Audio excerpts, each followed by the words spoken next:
On Monday, Singapore headquartered crypto company Vault shocked the entire world by releasing a statement saying it was suspending all withdrawals, deposits, and trading in cryptocurrencies for its users.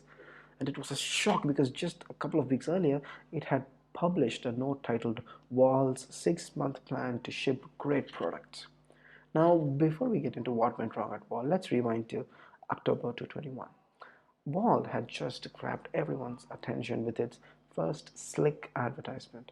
For everything crypto, just Vault.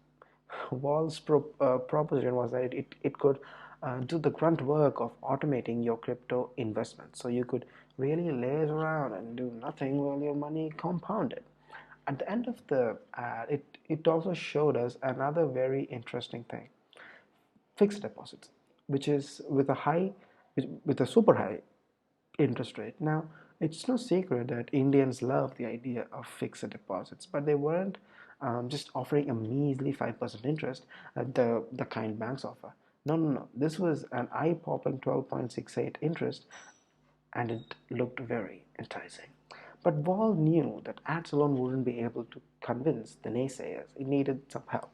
So it turned to financial influencers to promote their offering. The company got some of their most popular finfluencers, if you will, to wax eloquent about the virtues of crypto fixed deposits. And it worked. People jumped on the bandwagon. So the big question is, how did these deposits work? Imagine you're somebody who has close to 10,000 in Bitcoin.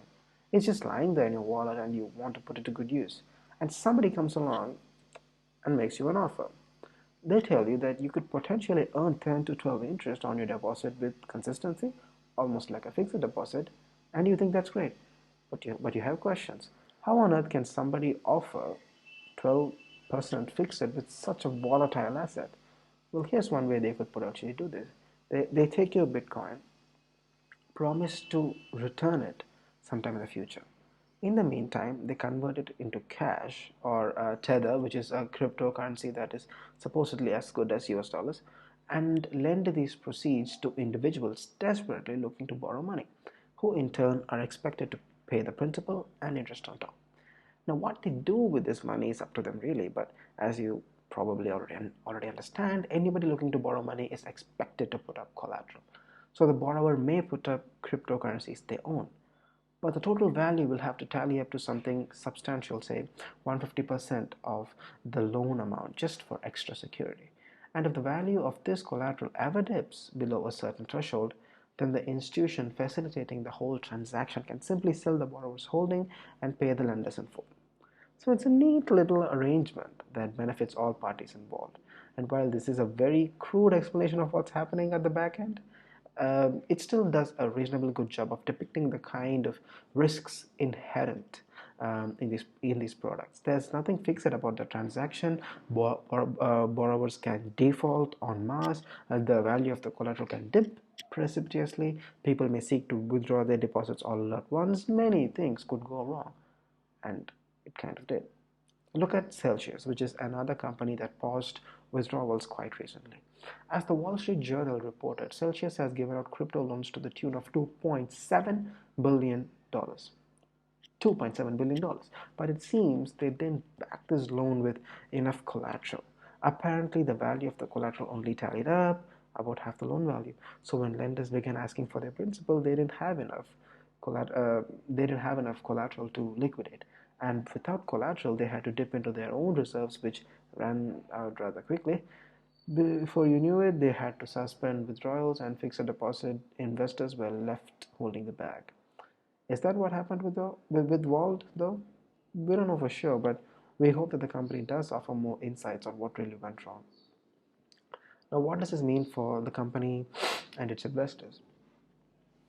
Well, not all is lost. Yet, it seems. A London-based crypto lender Nexo seems to be trying to put together a potential acquisition, but only after it conducts an extensive check to determine what went wrong and what it can salvage, meaning what it can salvage out of this situation. And we all know that these things takes time. In the meanwhile, hopefully we can take some lessons away from this mess. For starters, if something seems too good to be true. It probably is. Also, when a company says all is well, while there is pandemonium in the streets, we should probably second guess their statement.